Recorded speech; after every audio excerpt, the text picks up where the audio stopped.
Île Maurice, j'ai 17 ans. Je passe 7 mois avec un sportif, plus 16.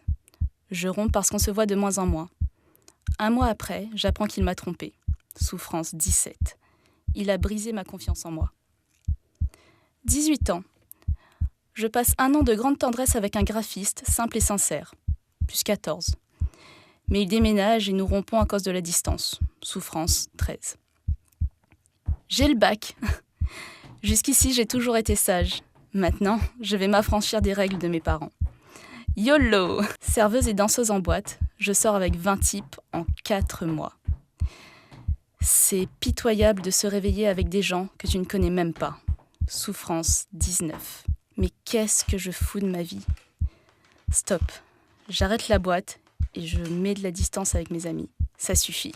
Puis je cède à un type qui me courtise depuis 2 mois. Il a 10 ans de plus et me propose de venir habiter chez lui en métropole. Il n'y a pas grand-chose qui m'attire chez lui, mais j'ai envie de changer de vie. Comme je suis prise en BTS à Paris, j'accepte. Et le traquenard va durer 4 ans. Pendant 1 an, il est gentil et attentionné, plus 12. Puis il m'éloigne de ma famille, de mes amis, et la violence commence.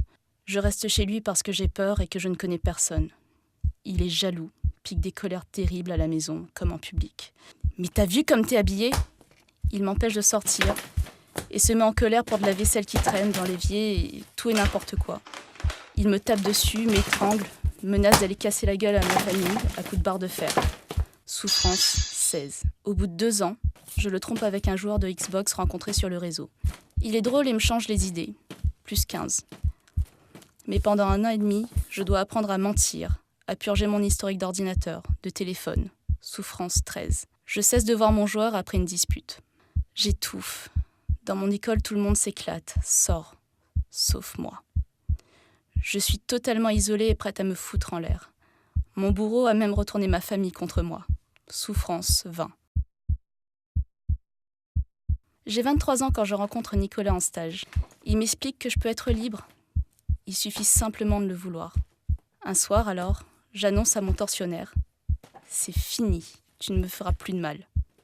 Il pleure, me fait du chantage affectif pendant 5 mois. J'essaie de le calmer, il n'y a pas eu que des mauvais moments. Sauf qu'un jour, il arrive bourré à mon boulot avec une arme factice et il hurle « Je veux que les flics me tirent dessus !» J'appelle la police qui le place en cellule de dégrisement et je déménage chez Nicolas. Mon fou dit qu'il a rencontré quelqu'un, mais il me demande régulièrement « Tu reviens quand ?» Comme il continue à proférer des menaces, je raconte tout à ma famille. Ma sœur lui explique que s'il continue, elle prendra des mesures judiciaires. Depuis, je n'ai plus jamais entendu parler de lui. Aujourd'hui, j'habite avec Nicolas depuis 5 ans, plus 20. Mon erreur était de ne pas m'aimer et de perdre le contact avec sa famille, ses amis. Mais moi, ils étaient à 10 000 kilomètres.